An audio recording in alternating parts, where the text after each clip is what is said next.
So yes, a nice shot of red today. I decided that we would go for, I'm going to stand up my wrapping cabbage, it's had a bit of a fall. I decided that we'd go for a red Gurnard. And if you don't know what a Gurnard looks like, you can have a look on the internet, but this is a pretty close approximation as well. A fantastic creature, often called the sea robin in different places across the world, and a really unusual fish.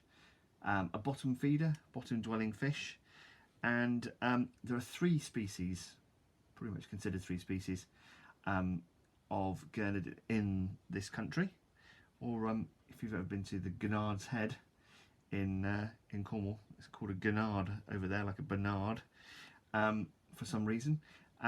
They're absolutely amazing. So we've got the tub Gurnard, and then you've got the grey Gurnard, and then you've got the red Gurnard, and they've all got their own similarities. They're rather like dragons, I think. Actually, they're heavily armour plated. Here he goes, George. Yep, base humour. Whoop. So yes, they're amazing. Yeah, I'm going to say it again. Bottom feeders, and yes, they've got these amazing little hands, almost like hands anyway, and they're 3 fingers that then they can walk on, and they will walk across the seabed in search of all sorts of things. They eat crabs and fish and all sorts of things. So I'm going to take 1 whole strip. Now again, you don't have to stick to nature, you could use different colours, and Gurnards come in lots of different countries and different colours as well, so you can choose your own colour. Now with the red Gurnard, I've just gone for the red fins, these giant sail-like fins, and they use those to glide across the seabed. But often they're kind of bright colours. So I've had Gurnard before which have got like butterfly wings. They're bright blue with black spots and white bits on them as well. So they're quite incredible. So you can make up your own design as well. You don't have to necessarily stick to nature. And again, typically I've got very hard clay, so this is going to take a little bit of warming up, so we can have a little bit of a chat while I sit on my creaky chair. I'm pleased to know actually in the studio I've got a series of old battered chairs, but none of them are creaky, and they're all more comfortable than this chair, so so that'll be great. Abby, you've missed very little so far. We've been talking about bottom feeders, and we've been talking about the different types of Gurnard or Gurnard that you get in British waters. So as I say, we get 3 types. And I'm going to do the red one because it's a nice shot of colour. So I've got here in colours, I've got the red obviously, I've got some orange for the eyes, and then I've got some white for its bottom lip and a little bit of a highlight around the eyes. But you could go crazy, you could put some blue in there, as I say, for the spots on the wings and things as well if you like. Or you don't have to worry. But they're a really primeval looking thing. As I say, actually quite a curious fish as well. If you've ever been to Sea Life Centre, often with the touch tanks where you have the ray tanks, they'll have a range of different British fish that are caught by local fishermen, and you'll see the Gurnards will actually often come up to the surface of the water to have a look at you, and they'll crawl up the side of the pool or the tank as well. They're really, really amazing, and sad to say, taste incredible as well. So yes, we just had Maker's Market Andy saying carrots indeed. In fact, the main body of our fish is a carrot, so get a nice carrot on the go to start off with. This is really quite tough, this clay actually. It's going to make me work for it today. So I'm going to roll this on the table. I'm actually going to employ a table, which doesn't happen very often, to give me a bit of extra leverage. And we want a nice point down the bottom. I'm going to attach the tail separately, and I'll just turn our Gurnard around a little bit so you can see that. And yeah, absolutely, Oz.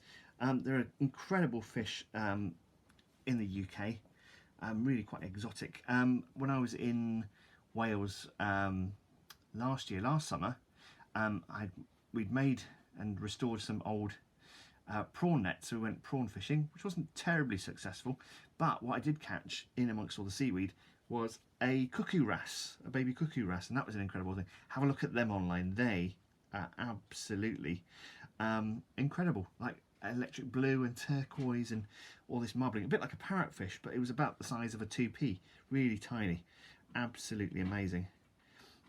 Yes, yeah, absolutely incredible. So I've made a kind of carrot shape, so that's going to be my tail, and they've kind of got a slightly triangular shape.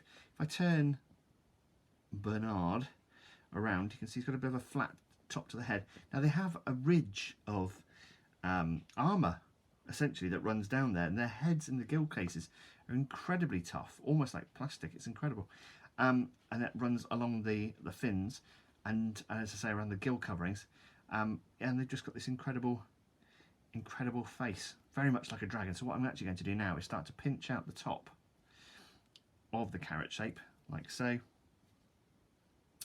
And there we go. Brusca Restaurant would know actually how good Gurnard are to eat as well. Very underrated fish, and actually I think incredible to eat. As I say, I quite like them for a Sunday roast. You can actually, if you get a nice big grey Gurnard, you can actually stuff them with bread and essentially like a bread stuffing, sage and lemon and thyme, and put that in them, and then you can bake that with a fish and it all flavours it up, and it's absolutely beautiful. But they're great to draw. What I like to do is buy them whole, and we've got some very good fish counters in Bristol. Also the one I go to in Source, in the centre of town near St Nick's Market. Joe buys fantastic fish and will often leave them whole for me, and I can then draw them and photograph them before we eat them as well. So it's great. So we're pulling out almost like a beak. You've got this big pouting lip, which is really brilliant, almost like a duck's beak actually. So you can start to pull that out, and then I'm going to put in the side there, I'm going to put my fingers in and thumbs in and make a bit of a kind of eye socket on either side, so you can start to work out where you want the eyes to go. But we've got this kind of duck-like bill, and thank you, Tina, enthusiasm for food. Well, yes, I am a greedy boy. Been having some amazing food over the weekend as well, so that's been really nice. Been able to cook, doing a bit of baking, making some flatbreads, and had stuffed courgette flowers and ricotta in them and all sorts this weekend, white asparagus. So I've been living the high life. It's been absolutely brilliant, beautiful food. So we're very lucky to have really good food producers around Bristol and Bath. So yeah, we've been having a great weekend of eating. So there we go, we've kind of got a duck's beak on a carrot, essentially. With fish fingers, absolutely. The pheasant is tomorrow's, and you can see that's the build for tomorrow, so I've got that worked out in advance. So looking forward to that. So he's a rather nice one, and again, does involve carrots, so it's a really nice build, that one. So I think it almost looks like an old maritime dolphin as well. You often see those kind of brass door knockers and drawings of maritime things, and they look like fish, but they look more like a Gurnard actually, but they are in fact dolphins.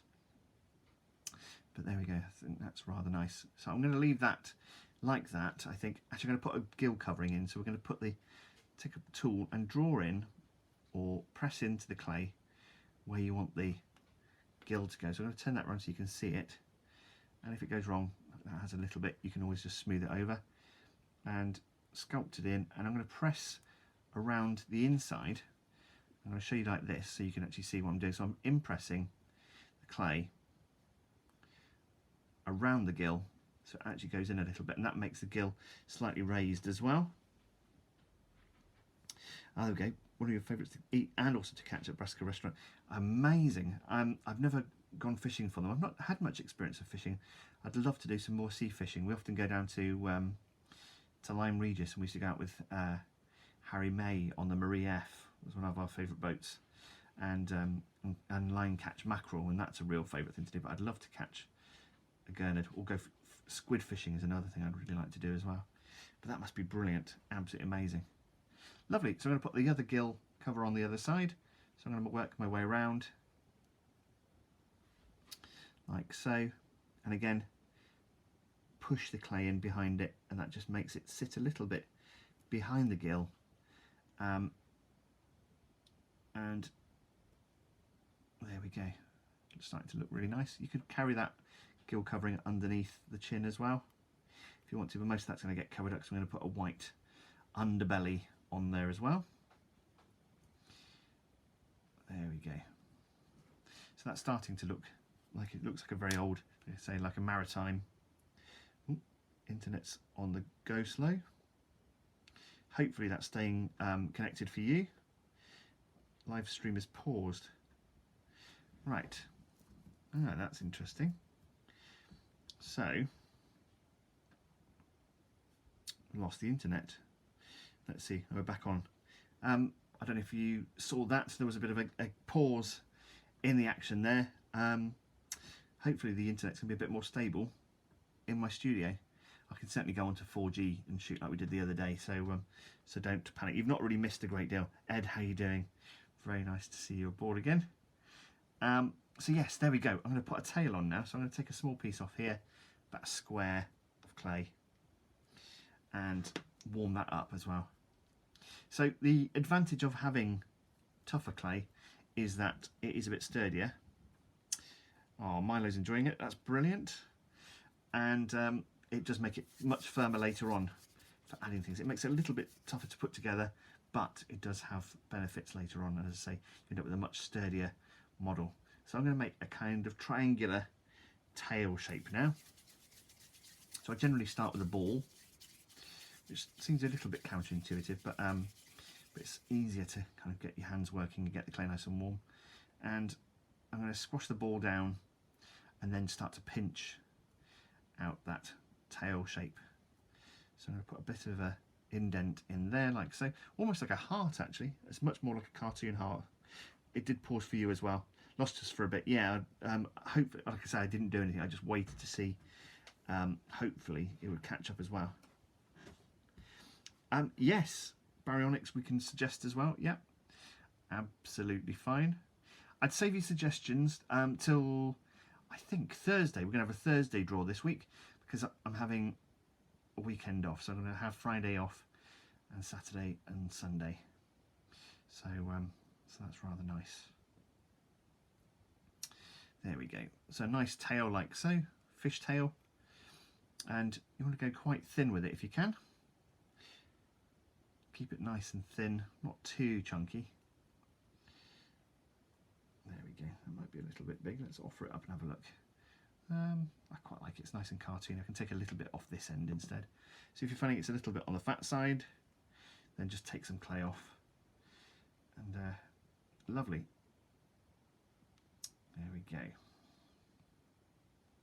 So yes, on Thursday we'll do the draw from the goldfish bowl, and we'll see what happens next week. Who knows? Now, when you're attaching it, it might be a good idea to actually put a little bit of cocktail stick in there as well. So I'm going to take some cocktail stick and do that. You're not really going to need one much for this. So, but they're always handy to have. So I'm going to put that, a little bit of cocktail stick in one end. And that's just going to help me to pin the tail on. And I want to really make sure that I've worked it in well. Now you could have the tail down as well. If you have a look at the pictures of them online, you'll see that they are often got the tails flat as well. What was he saying? Something he's saying. You're saying your food habits are improving recently. I've noticed with the free time at home, buying from farm shops and independent shops to avoid the busy shops. Well, that's what we're doing ours as well. That's been the nice thing, is we've got little delis and whole food shops and a really good farmers market as well. So we're actually using those. And that means we don't have to go to the supermarket very much at all, which is a blessing as well, really. So if you do find a fish store, you might find a Gurnard out there if you're lucky as well. There we go. So that's nicely attached. Fantastic. Or fantastic. And I'm going to add some texture on there now. So I'm going to take my old faithful sculpting tool and start to put in some ridges for the tail fin, like so. And I'm going to drag the clay across and then fan it out, like so. Really be quite firm. And that's the nice thing is with this clay that's a little bit on the tough side, is you can get some really good detailing in there. It's quite waxy, this one. And means, as you can see there, look, got some nice texturing. Means that we can really get some detail in and enjoy that process as well. A lot of the time sculpting, getting the shapes is lovely, but adding that texture and adding that kind of little bit of detailing can be the really joyful thing. So nearly done. A slip of the tool there, but that's the great thing, you can smooth over. Start again if you're not happy. You can soften the edges if you want to, but I think that's going to look quite nice. Feeling quite happy with that. And there's Craft Festival. I'm good, thank you, Sarah. Yeah, I hope you're well as well. I saw a little bit of your video earlier. I'm going to catch up on that later. So it looked like you were having no technical difficulties this week, so that's really nice. So we just put the tail on and put some detailing on. I'm going to start to add in other fins now. So I'm going to go for the next one, which I think I can tear another square off, and I won't need all of it, is going to make the top fin, the dorsal fin. So I'm going to take this piece of clay, again, squash it up, and similar process to the tail. Again, getting the clay as warm as you can, really squash it up. And actually there's quite a joy in doing this with all one colour as well. A little bit less of the artworking and just more about the build on this one, which is a really lovely thing to do. And that little shot of white on the underside just really makes it sing out as well. As I say, you could go for have a look at some different Gurnards as well. Excellent. I'm still learning very much about this as I go along with the technology. I'm thinking about making the leap to YouTube, but I'm a little worried about making that link with Instagram as well. So I'm going to start again with a kind of carroty shape for this one, for the fin. And then I'm going to start to flatten it and then also pinch it out. So we've got that nice sail-like shape. So where it's actually attaching to the body, I'm going to make it a little bit broader, like that. So I've got a little bit of body to work into the body. And then as it goes to the top, I'm thinning it out to a fine point, a nice edge. You don't have to go too fine with it. And then at the very front there, we've got this lovely spine at the front, which really makes it stand up like a sail as well.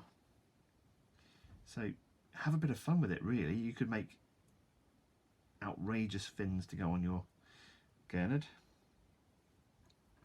And the dorsal fin just sits on the top like so. And this one's a little bit more outrageous. And there we go. It sits just behind the gill. And there we go. And we can start to smooth that in. And again, you can use tools or your fingers. Because this clay's a little bit firmer, and I want a really nice neat edge around the fins, I'm going to use a tool. As I say, you could use the end of a paintbrush. It's brilliant. And often I use those anyway because they've just got a really nice finish to them. And work your way all the way around and make sure it's nicely attached. You could pin it on if you wanted to with a bit of stick, but I don't think you really need to. Now what you can do is put detailing along the top here as well, because there is this really sharp, and I've really quite hurt myself before on Gurnard, on the rough spiky armour plating. It's rather fawn-like as well. Absolutely fascinating to have a look at. So there we go, we've got a nice dorsal fin there. So I'm going to put some, using the Old Faithful, put in some nice detailing.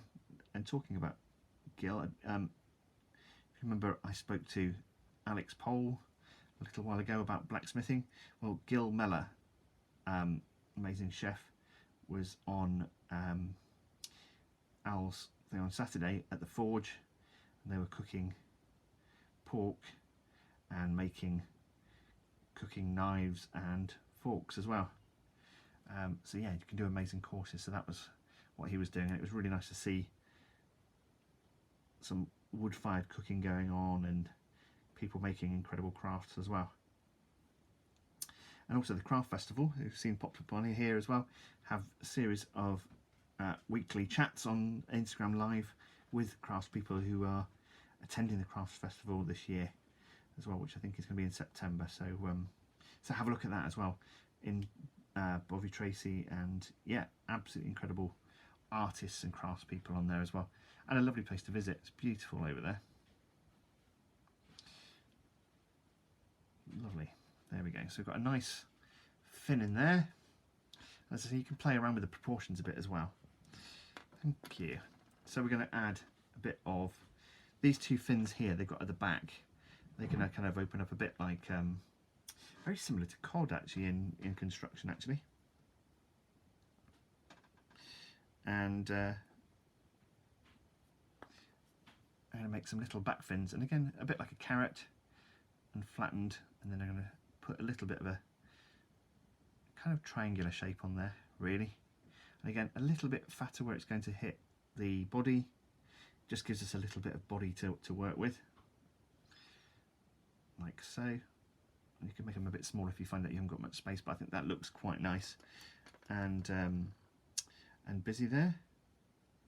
And Lizzie loves the craft festival in Bovey, and yeah, and Andy from Makers Market from home has been enjoying that as well. So yeah, really lovely chats and lovely guests as well. Brilliant craftspeople. So do go and have a look at that as well. That's usually at 2 o'clock, so doesn't interfere with this, which is great. No competition from that. Then we're all working together, and just smoothing that in, and then we're going to put a bit of texture on there as well. So again, you could have just a little bit there, or you might not even need to bother with that fin if you don't want to. These are only really a guideline to give you confidence to go and make your own creations. And again, people were sending me videos this week of some out of their own creations, which have just used my builds as inspiration to do their own stuff, of all ages, and that's been really fantastic. So I'm just putting some texturing and ribbing on here as well, and I'm actually starting it from the base of the fin and then working out towards the end, like so. But you could make your own patterns as well. That's really nice. As I say, the joy of this slightly firmer clay is you can really kind of go to town with the texturing, and it won't get destroyed. If your clay is very soft, it's very easy to make the marks, but it's not very easy to keep them without them getting squashed as well. So you're going to be chatting, Craft Festival, we're going to be chatting with Keith Brimmer-Jones from Pottery Throwdown next Monday. Now that's very exciting. I've had the good fortune to have been at festivals where Keith has been before, and he does a brilliant line in doing a Q&A and then doing a bit of a punk gig afterwards as well, which is really entertaining as well. I did actually make him in plasticine once when I was doing Kirsty Allsop's festival. I'm not sure he ever got to see it in the end. I think he was shown it. It was a nice little plasticine sculpt, a mini Keith. So I might have to try and do another one as inspiration. Lovely. So I'm going to put another fin mirroring that one on the underside. And again, just working your way along. This is quite a nice quick build, this one as well. So you can add as much or as little detail as you want to. And again, you can add texture onto the body as well. I'm going to try and keep the body nice and smooth and let the fins kind of speak for themselves really. As I say, you could choose to put some colours onto the main fins as well, those big sail-like fins, which are so beautiful. You could always add those in and add your own designs. You don't have to work from nature, but nature does give you some brilliant ideas as well. Again, just letting those lines come towards the end of the fin. There we go, I think that looks rather nice. So we're really building up now. We've got this nice carrot shape, this nice snub nose, beaky nose, very dolphin-like. It's yeah, it's looking really, really lovely. This is such a nice one to make as well. I was very pleased when it came up in the goldfish bowl. And as I say, that you can see they're all completely random. I don't get a choice in what we make, so I just put in what you suggest, and then we see what comes out on the random draw. So I'm going to take, I've got these 4 little pieces here. I'm going to take 2 of those and make some underside fins. So you can see these ones here. We're going to use those as stabilizers. They do actually exist on the fish. And then you've got these amazing fingers as well. So we're going to make these bits first, and then we'll make these big fans afterwards. As I say, you can go to town with the colouring then. I'm going to take 2 of these pieces. And Makers Market has some people coming on this week. It's got Max McMurdo this week. So that's rather exciting. So do have a look at what Makers Market from home are doing as well. And next weekend, I think you're doing a 3-day sale. So you can see and buy brilliant things from Makers over there as well. Lovely. So I'm just making a carrot shape again. So this one is festooned in carrots. So I made a carrot shape and then I'm flattening it. And this time I'm going to actually make a little bit of a point that way where it's thin. And I'm going to, where it's going to attach to the body, we're going to make almost like the end of a banana actually. So you're going more of a banana shape. You could go for a banana as a good shape to go for, and then flatten it and leave a nice round stalk where it's going to attach to the body like that. So I'm going to make a second one of those. So it's back on the carrots. So make a banana shape and then flatten it. That's quite a nice way of doing it. Try and make them the same. And again, you want that stalk end where it's going to meet into the body. And then on one edge, a bit like a boomerang, you want a kind of sharper edge. And then you can add in the texture. And again, finding the right tool is such a brilliant thing then, because it gives you all of that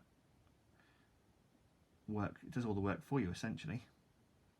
So you might find icing tools work for you if you work in sugarcraft. Plastic tools are actually very good, not very expensive. You could use dental tools, you can find those. You can pick those up cheap. You can find them in all sorts of art shops as well. They're kind of wax working tools, but they work very well for plasticine. As I say, What George 88 has been on here, enjoying the bottom feeder talk. He makes beautiful tools, some of which I've been using already. So you've seen me using the Watson number 2 mostly actually at the moment. But the Watson number 1 is great for smaller detail and different shapes as well, but not needing that so much today. And using my old faithful bone tool that I've had for quite a few years now. So again, just adding in those little bits of texture on both sides, and then we're going to attach it to the bottom of the fish. Oz is saying, do I take commissions for my lovely plasticine portraits? I certainly do, yes, absolutely. I did a cartoony dog portrait for Create Aid, which is a charity that, well, a nice person who's actually put on organised artists to put in pieces of art, and then public can bid online. It's not an auction through eBay or any other app. You can just put in your bid and then you send the money to your charity of choice, and then we, the artist, will then post out that. So I did a kind of Jack Russell Parsons Terrier like dog for that, and that raised €320, which is pretty amazing for a 24-hour sale. I also do look back in my timeline, you'll find there's a couple of lovely pictures of some of my favourite dogs I've met along the way. So I do commissions for pet portraits, portraits. So yes, we can certainly do that. And I do paintings with plasticine. That's what I do primarily. The one I did for the charity is more of a 3D relief thing. But yes, if you have got a pet that you'd like me to produce in plasticine perpetuity, then I would love to do that. Get in touch. You can DM me or follow the details and go to my website, send me a message. I'm a little late in getting my very first plasticine post newsletter together, but if you'd like to subscribe, go to jimparkyn.com and have a look at the website. There's some nice little videos about how I make sculpts and make animals, and you can subscribe to the plasticine post. And the more people who have done that, then the more likely I am to get round to actually finishing my first post as well. So do that. That'd be absolutely amazing. Lovely. Thanks for that, Oz. That's a great reminder. Anna's just shouting pig shaver at me, which is delightful. There we go. That is a good tip though, actually. If you want to get your clay nice and clean, you have got dirt on it, you can make little tools out of, I use carpet staples, so they're quite big staples, and then you can sharpen those up, put them onto a tool and make them into a little razor, and you can shave the clay. So that's what that's in reference to. So there we go. Now I've got a nice couple of fins in there. I'm going to make the fingers next. So I'm going to use these two bits of clay, these two sticks here. Polly, how you doing? We're making Gurnards or Gurnards. and I'm making a red Gurnard today. There we go, so that's why he's kind of face planting into the table at the moment. So warm up your clay nice and warm. As I say, the warmer it is, the softer it gets and the easier this is to work with. Hopefully I'm not going too fast for you. Somebody did say to slow down a little bit, but this is a chance for you to kind of catch up a bit. Again, I will try and post this tomorrow, so you will be able to see it again. And also, remember, actually, on the stories, as soon as this is over, as long as technology hasn't let me down, it immediately gets saved to the live story section, and you can watch it all over again if you want to go through that as well. Oh, thanks, Bobby. That's very nice of you. So what I'm going to do now is start to pinch out 3 fingers. So making them nice and strong. You could do them as 3 separate strands, but it tends to be a little bit weaker. And doing it this way is a nice exercise as well. You could actually do a whole hand like this and do 5 fingers. Or if you were going to do like the legs of the pheasant, actually, this is what we're going to do. The feet are like this, and then you can sculpt it around as well. Make the fingers as long as you like. Daniel's saying slow down as well. Absolutely fine. Always keen to get as much information in as we can into the hour as possible. You're all doing great so far. It's been really nice to see your pictures, and the progress of the sculpts you've been making has been absolutely incredible. So thank you so much for those of you who have sent in your pictures. As I say, do tell your friends. The bigger the audience, the more I'll be able to do. And I really love doing this. So so do tell your friends. As I say, if you've got if you're involved with teaching or after hours clubs and things like that, then do tell your friends and put them on your school newsletters, and let's build the audience as well. That'd be really great. Lovely. So you've got a great week ahead of us. Tomorrow, as I say, is pheasants, and then we have rather excitingly dugongs on. So it looks like a chicken's foot now. See, and that's rather like, so they'll crawl along the seabed nimbly, walking on those fingers. Can we add an anaconda and a river dolphin to the goldfish bowl, please? Yep. So suggestions, send them coming in. You can message me on here as well with suggestions, and then I will put those in the goldfish bowl. So there's one set of fingers, and I'll do another one now. And what was I talking about? I've lost my way. Easily distracted. Yes, I've quite forgotten. I'm sure it was something vitally important, but we'll come back to it. Perhaps one of you will remind me. So I'm just pinching out these shapes, keeping it nice and simple. As I say, it does make them a little bit stronger as well, which is really great. Oh yes, that's it, because a lot of you are sharing your pictures. They've been absolutely amazing, and some of you are doing animations as well. Some people are asking how you preserve the clay. The answer is, if you just leave it be, just keep the direct sunlight off it and keep the dust off it, maybe putting it in a little case or something. That weekly schedule. Lizzie, thank you. That's it. Dugongs. We're doing dugongs. So I've got some top facts about dugongs to bring out as well. So I'll be doing the sculpt of that tomorrow, ready for the Wednesday. Thursday is what I was leading up to. Thursday is very exciting. That is Thank You Thursday, as I'm calling it. And I'm going to show you how to make a person. So something quite different. And you can choose your costume, because we're going to be making key workers. So it might be that you make a refuse collector, a bin collector. It might be that you're making a post office worker. It might be that you're working someone in the NHS. And yeah, you can make a fire person, any of those things. Might be somebody that actually works down your local shop, and they're your hero because they provide you with, you know, in the local post office down here, or in our little, you know, little store, and the people are staying open and providing the community with you know, with food and keeping you all going.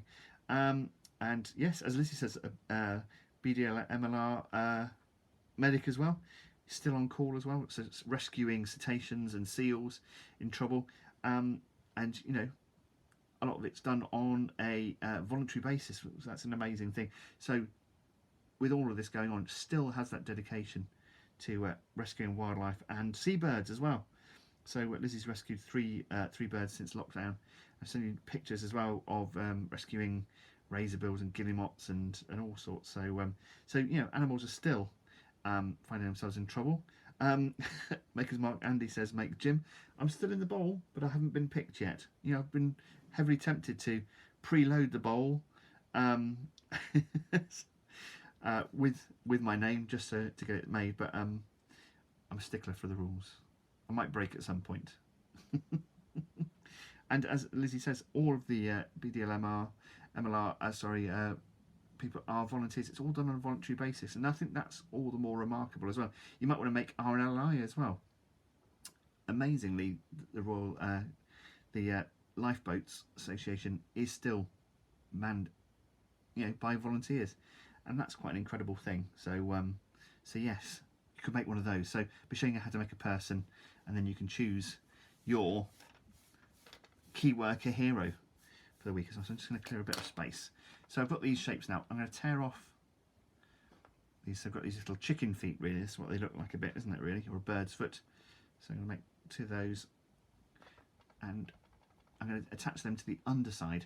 So they're actually going to go right next to that fin. Put them a little bit more underneath, if you like. And Anna's saying, hurry up now. Well, I was just talking to give everybody else a chance. Not everybody is as skilled as you. So sometimes it's nice to have a little bit of a breather and give people a chance to catch up. Some people get a bit lost in mixing up colours and then are struggling to catch up as well. There we go. So work that in. And make sure it's really well attached. Again, you could use cocktail sticks to stick these on as well. But if you try and get into the practice of actually just sculpting the thing in really nicely, then it's also going to be doubly strong then if you do decide to put in something to support it as well. There you go, so there's one finger. So they look really quite peculiar, don't they? Have a look at some videos and you'll see them walking on these little fingers. It's quite remarkable. And they use this fin here as well to support their weight a little bit as well. So that support the weight to kind of prop them up a little bit off the seabed surface as well. There we go.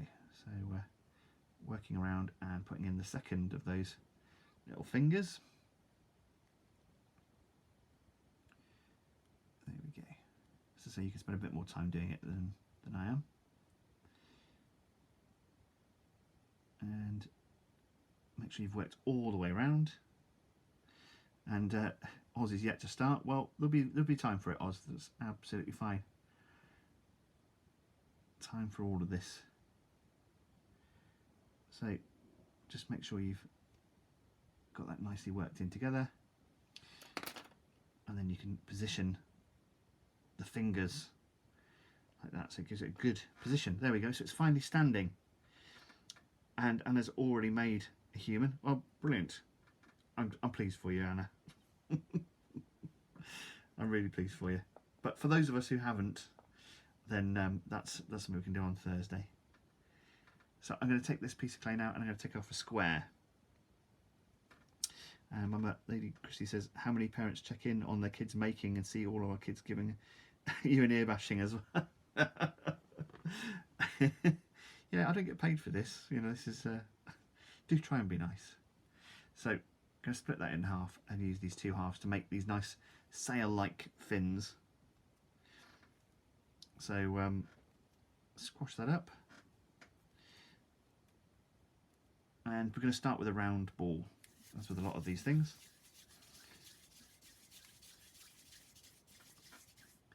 So there we've got a nice round ball, and I'm going to flatten it to about the size of maybe a 50p piece actually. What we're going to do is start with a ball. I'm going to pinch one end in, make it like a kind of clover leaf, and then we're going to flatten it out and splay it out. Go as thin as you dare. You want a little bit of body in it, so if you kind of pinch it around with your fingers like that, then it will stay fatter at one end and then graduate out and fan it. So it's almost like a scallop shell actually. It's quite a good shape as well.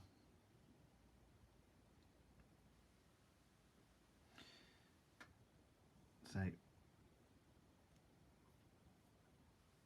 like so, and we're going to need to make another one of those. So you can see it's nice and thin, like a scallop shell, and that piece is going to go there, and it's going to go on the sides. So we're building it up. So we're not far off now. So we're going to do that again on the other side. So try and make them the same size. Rolling around, get the clay as warm as you can. Hopefully your hands are nice and warm now. And again, flatten that piece to start off with, and then pinch in one end where it's actually going to attach to the body. Hello Poppy, how are you doing? And with a SJU, how are you doing? And I'm just pinching out the ends there into a nice fan-like shape, and try and make it the same size as your other one.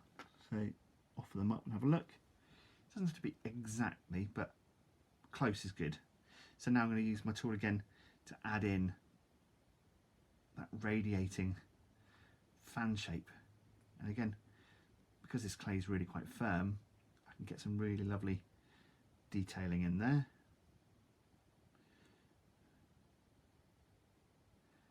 Work your way around and do both sides, do the underside as well, because you will see it a little bit, and that's going to look really lovely. That human on the right hand side of the screen is just a little sketch model. As I said before, I do little thumbnail sketches to work things out, and that is actually for a video I'm going to be making later on for a charity. I'm going to be doing a charity video of stay-at-home heroes as well, so we're doing some superheroes. So that's just me working out that one. That will get posted on there. I will post about it. That'll get posted on their Instagram, and it's for people who are unable to get out. And then I'll post it in the following weeks on my YouTube channel as well. But they get first priority because they've asked me to do it. So there we go. So that's just a little insight. So just very basic shapes to work out how to make different characters. So when I have a few minutes between jobs, I tend to do that, just pull a bit of clay out and have a look and see how I can construct something. Sometimes I'll get my sketchbook out and do it. Other times I just get the clay straight out and have a go. If I've got an idea in my head already, sometimes it's quicker just to go straight to the clay. So I'll do that and often make a hero sculpt, and then that gives me enough confidence, like I've done with the Gurnard, to then come on here and show you, essentially. There we go. So we've got these nice fin-like shapes, and I'm going to attach them either side of the body. So I'm going to push it on like so. And again, with this one, you really could, wouldn't go amiss if you pinned it on with a bit of cocktail stick. Again, this clay is so firm, I think I'll be all right. So I'm just going to work my way around with the tool. If your fingers are smaller, you could use those. That would be absolutely fine as well. And just work your clay around. As I say, it's worth spending the time making sure that it's nicely attached. So there's one side. I'm going to pop it on the other, and then I'm going to put the bottom jaw on, so I'm aware of the time as well. So as I've given you a bit of extra chat, oops, and waiting for people to catch up a little bit, you don't want to run out of time. I'll show you half a build. So some absolutely fantastic phoenixes. There's been some people have taken several days, taken the weekend to make them, and done some really beautiful work with those. So so well done to all of you who have actually had a go at that one and shared your pictures and videos as well. So I really love to see what you're up to, and yeah, it's been really encouraging. Absolutely fantastic. So there we have all of our fins on. Lovely. I think that's really lovely. So I'm going to move the red out of the way. I'm going to give my hands a little bit of a wipe with a wet wipe, just because I've got so much red on me as well. Some colours are very rich in pigment, others less so. But it's always quite nice to keep them as clean as possible. But I think that's a lovely thing to make this one. Hopefully you're all enjoying it as well and getting on all right with it. As I say, there's a few elements in there, but it's a lot of repetition of the same bits, and an opportunity to get quite sculptural with those fin shapes as well. So So yes, I'm hoping you're enjoying it. It's quite a nice way to start the week as well. So as I say, tomorrow is our pheasant. There's here the calls of pheasants around where we live. Don't often see them that much, but it's a really nice thing to see in the countryside, and a nice shot of colour as well. It's really beautiful. So there we go, I've got nice clean-ish hands now. So I've got this white, and I'm going to take a piece of this off. About the size of a 10p, I would say. This is what we're making a kind of disc shape. So looking at the head, I'm going to make, in fact I'm not going to need all of that, but there we go. So we're making a nice chin, and then you can pinch it out into a thinner egg shape. Go really quite thin, because that's going to go around the underbelly as well. We can lay that on as well. So we've made a kind of fat end. Inadvertently, I've made a carrot. That's what it always comes down to. So so there we go. So that is our bottom jaw. I'm going to offer it up to the Gurnard and see what looks right. So it might be that I need to make it a bit shorter, but I think I do. So I'm just going to take off quite a bit of that actually. And you can always add more on the underbelly as it goes as well. And that's the great thing with this, is if it doesn't look quite right, then you can always put some on the top lip as well. I've seen some pictures where the white is on the top lip as well, and that's really nice. But pop that on like so. Now I'm doing this quickly just to, so you've got enough information to carry on and make your own magic. You could put spots on there as well. Some are going to have this kind of almost like striping along their sides. You can see there, look, what I'm doing is spreading the clay along, and you could keep doing that.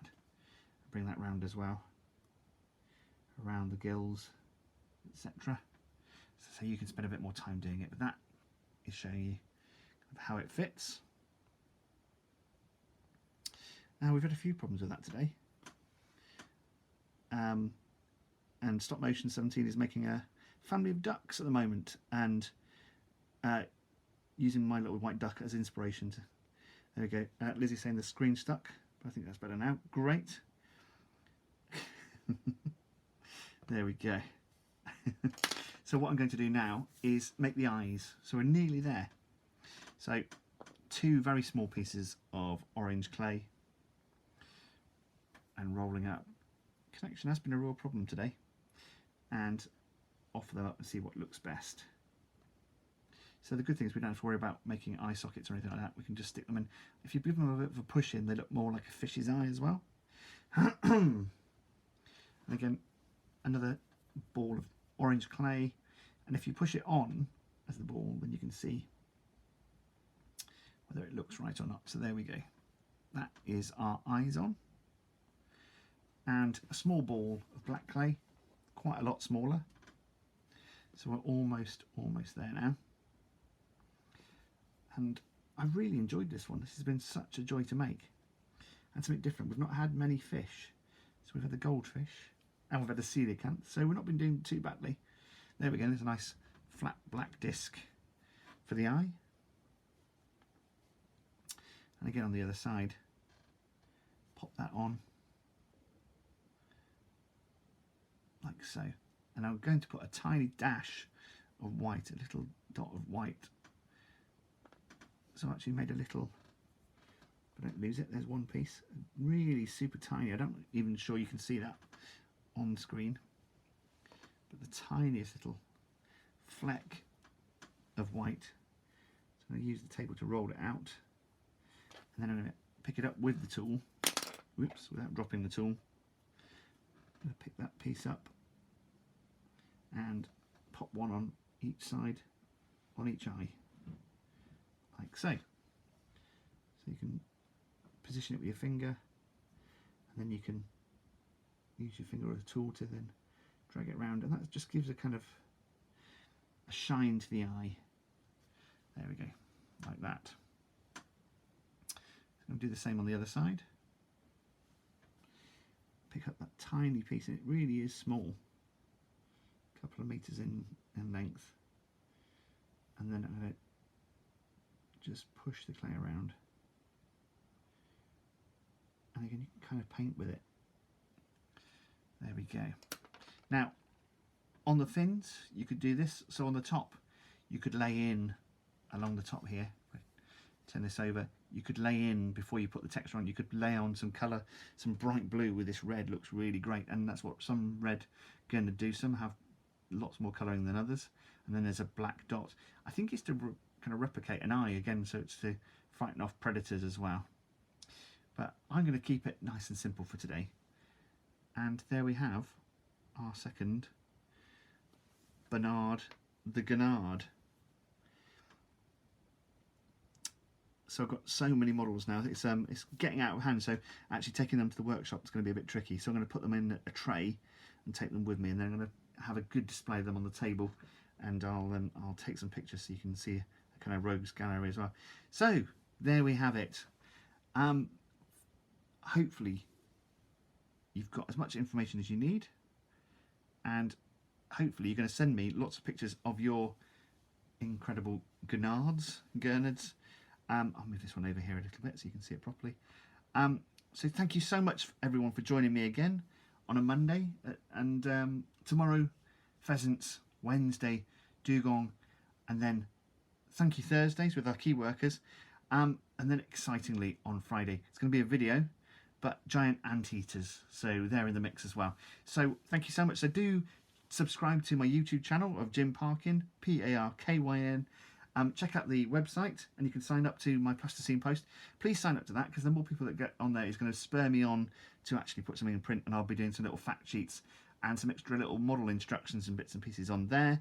And as Lizzie very kindly said there, you've also got the option of buying me a coffee on there as well, to keep the doors open, keep me buying plasticine. And if you can't afford it, completely understand.